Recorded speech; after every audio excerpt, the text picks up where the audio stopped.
Greg, what did you think when you heard you were playing Nebraska? I kind of had a thought that that's who we would play, Tom, so I wasn't surprised. I was kind of happy because we started breaking them down, and I know our young coaches would have been really angry at me because I kind of took a bet and started our film breakdowns last week. Had I been wrong, I'm sure they would not be excited to start a new opponent on Sunday, but no, it's all good and got a lot of work to do. One follow on that is no or any chance, possibility of playing this week? We're going to have to wait and see. He's working his tail off with treatment and everything else, and I know he'd love to. Obviously, it's where he's from. It's where he went to school. So it'll be a later in the week to a game time decision for sure. We'll go to Keith Sargent, NJ.com. Greg, as a follow-up, what did you think of the hit when Noah was on the ground? BTN kind of made a big deal out of the extra twist from number 55. Is that something that you thought was dirty, and was that something that you could take up with the Big Ten? You know, Keith, I'm just so proud of the way our guys played. They just kept chopping the entire day. They didn't let anything take them off. We certainly didn't play a clean game. You know, we had a lot of mistakes, and but the one thing our team did is they just kept going back to the spot. Just keep chopping right there. Just keep going, and there was a lot of things that could have got them off their chop, and I'm proud that they didn't allow that. And that's a step for us. We just got to keep getting better at that because you need that kind of mental toughness to be able to continue through. And there was several times that they could have gone the other way and they didn't. So we need to build on that for sure. Chris Eisman with Gannett. Hey, Greg, how strange is this week now? You've got obviously signing day Wednesday. You've got a game now on Friday. I mean, how tough is this, and what kind of adjustments do you guys need to make? Yeah, it's different, Chris. And then more than any of that, we're in final exams. You know, we start final exams on Tuesday, and they go all the way through to the following Tuesday. So, I was really proud earlier in the month when we announced we broke a record here at Rutgers with 40 guys on the academic All Big Ten team, and it's important to these guys, really important. And this is going to be tough. You know, we play on Friday. We have guys that have final exams on Friday. So you talk about uncharted territory. This is for sure uncharted territory. Optimally, we would have, if we could have had it the way we would want, we'd have played on Saturday. But that's the way it goes. We got to figure out a way to create a plan and then execute that plan with all things being involved. And as you mentioned, there's signing day, there's a short week, there's a whole bunch of stuff. Next question to James Cratch, NJ.com. Greg, we've talked so much about how this has been a grueling season. This is the last game on your schedule. So if you're invited to a bowl game, have you and the program decided if you'll accept the invitation and keep playing? You know what? I haven't gone there, Cratch. I mean, I obviously, I'm not living in a bunker. I understand that that's something that might be out there. But to me, this Nebraska game is everything. We have a chance to win 4 Big Ten games. That hasn't been done here ever. I think I'm right on that. So we're shooting for something that is not been done at Rutgers. And as you mentioned, to do it in a situation where you play 9 straight, and to do it in a situation where you didn't have kind of any non-conference to work out the kinks, I think everyone in our program understands this is a chance to do something special. It's not, we're not talking about hoisting the trophy, but we are talking about doing something that's never been done here before. And those are all steps that we'd like to take. And it's going to take every single bit of effort, experience, wisdom, whatever you want to call it, because we came out of that game. It was a very physical game. As you could see, I told you after the game, I've never been out on the field that many times as a head coach to check on injured players. So, just what your first part of the question, right? 9 straight weeks. It's taken its toll. We're going to have to muster it up here. Bruce Beck, NBC. Hey, Greg, the season's far from over. There's plenty of time to evaluate when it's all done. But my question to you is, do you get feedback from Rutgers Nation, and especially after a game like last week? And does it mean something to you as you continue to build this program, especially if those are positive words that you're getting from a variety of people? You know, I do hear from the people that I hear from are people that are really deeply invested in Rutgers football and in Rutgers as a university. And those people we value a great deal because some of them are the same people that invested in Rutgers football my first go round here. So I'm so grateful to them, and I take joy in hearing their excitement. You know, it's been a while since I think they've had that feeling, and it's good to see them excited again. Now, you're always 6 days away from letting them down, and I don't want to do that. So that's why, like, when people ask, have you thought of this, have you thought of that, certainly it crosses my mind, but I also have done this long enough to know when you allow yourself to get distracted, it's 10 minutes here, it's 15 minutes here, it's 20 minutes here. Well, number one, we're in a short week, but even if it was a regular week, it's not like there's a lot of spare time in a regular week. So I don't know why I think I'm good enough to all of a sudden change my schedule by 2-3 hours and then still have the desired result. So, you know, when I was younger, I kind of thought I could do that and still do it all. I know now I can't. Some coaches can. They're brighter than I am or whatever you want to call it. But I know how it works for me and my staff, and that's what we're trying to do. Bobby Darren, 24/7. Coach, you mentioned some bumps and bruises. How is Fatou Kassi and Brendan White? And are you expecting, a good amount of guys to be out for this game? Well, I hope not. But certainly when you're bumped up coming out of a game and coming out of 8 consecutive games, at some point people's bodies say no more, right? And I hope that doesn't happen. Our training staff is incredible. Dave McCune leads that group, but he has such a great staff with him. And then Jay Butler and his strength staff, they work so well together, and using science to help these guys get better. Our nutritionist does a great job because there's so many things that they do now that we didn't do the first go around that I think help these guys heal. And it's all a matter of how much they're willing to do to get ready for Friday. And sleep's a big part of it. And that's where we're up against it a little bit, right? Because it's final exams. The guys want to do well in school. And you remember when you were in final exams, sometimes you had to stay up late and finish studying or writing a paper or whatever it might be. So, yeah, it's crowded. But as I told them this morning in our team meeting, I would want it no other way. It's a great test for us. It puts the chop to a test, and I hope we can pass the test. Patrick Mulranen from the Press of AC. Hey, Coach, how are you? I'm doing well. How are you, Patrick?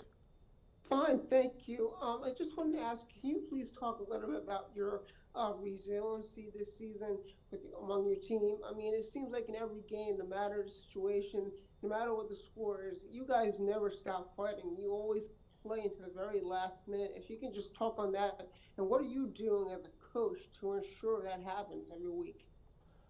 Well, Patrick, that's a good question. I think it really is what our culture is all about, right? You talk about family, trust, chop. Family is forget about me, I love you, I sacrifice for you. So when you have a bunch of guys that are playing for each other, right? They're putting the team before themselves. And then you have a bunch of guys who trust one another. They tell the truth and they do the right thing. Now you got something cooking, because that's not really the way the world works that much anymore. And if we can do it over and over again, that's what chop's about.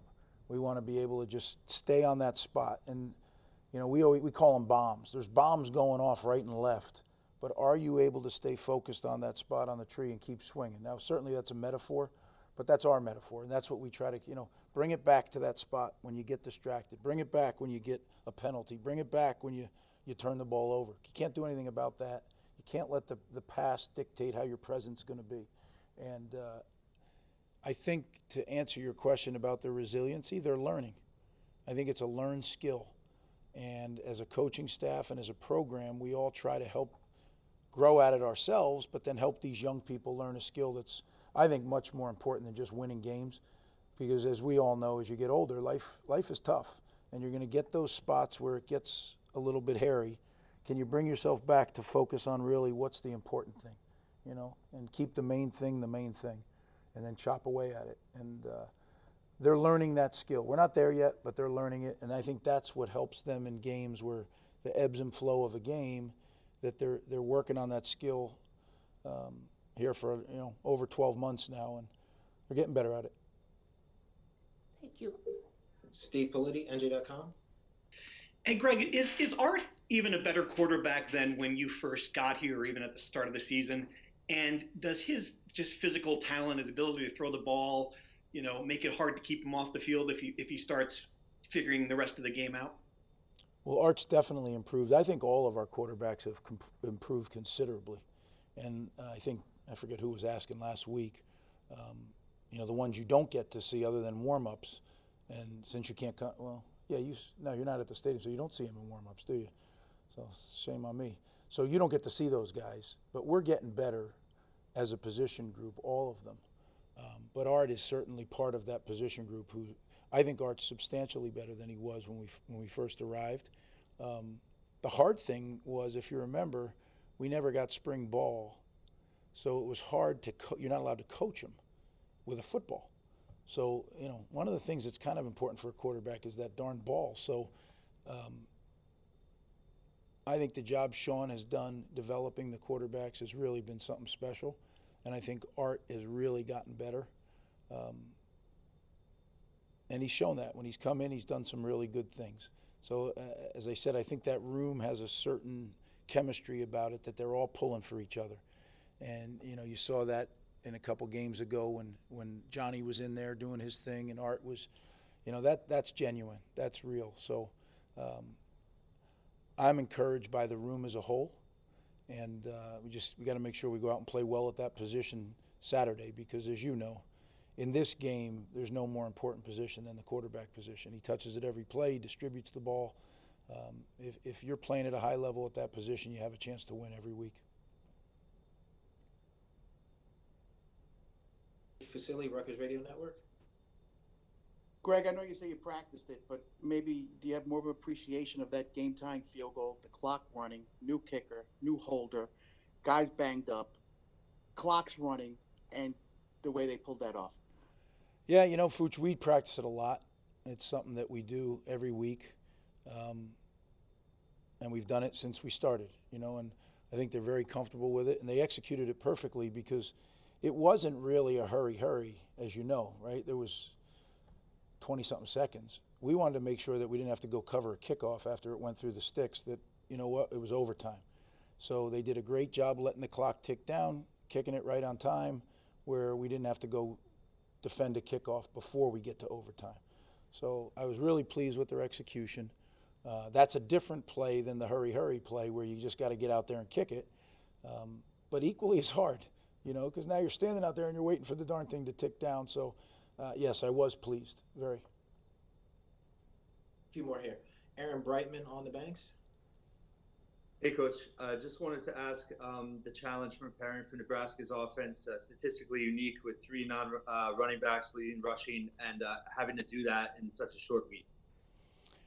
Yeah, Coach Frost has always done a great job with his offense. They're hard to defend. They present several issues, not only in the in the run game, but also in the pass game. They utilize RPOs. They utilize reliefs. I think that you better stop the running game to have a chance, right? They're gonna run the football and like you said, in every way imaginable. Quarterback runs, running back runs, reverses, everything that a team can do, they have in their repertoire. So, and they change tempos, so they'll speed up, they'll slow down.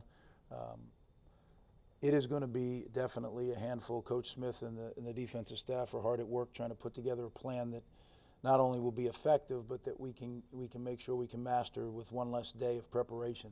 So, yeah, it'll be a challenge, but one that, like I said to our guys, wouldn't want it any other way. It tests everything that we've tried to put in place for the entire time we've been together, and now we got a great test on Friday that we're going to find out. Take two final questions, James Cratch, and then we'll end with Keith Sony.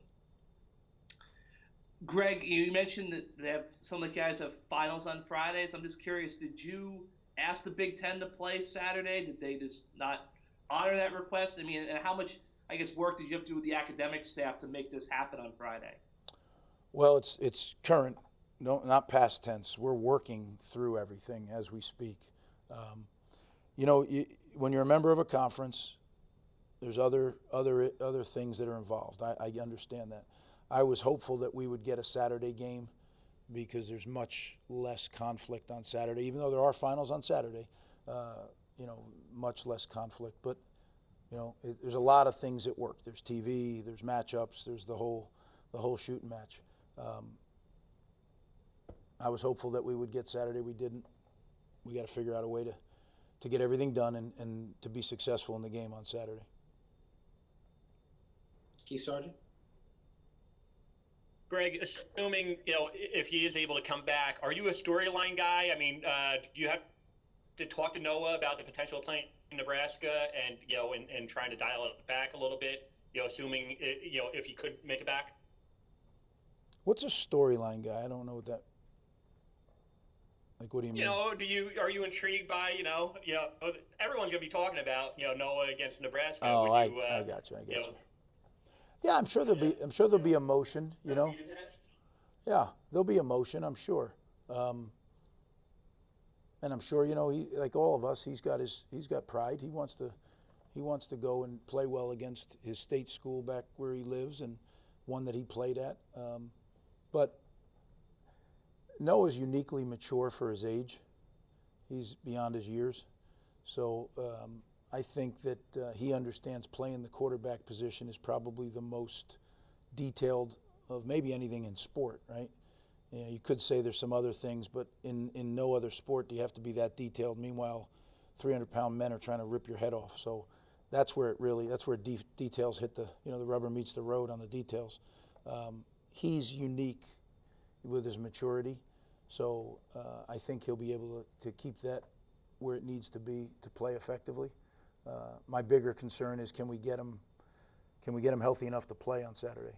That's what we're hard at work on right now. Thank you for the time, Coach. Okay, guys, thank you. Be good.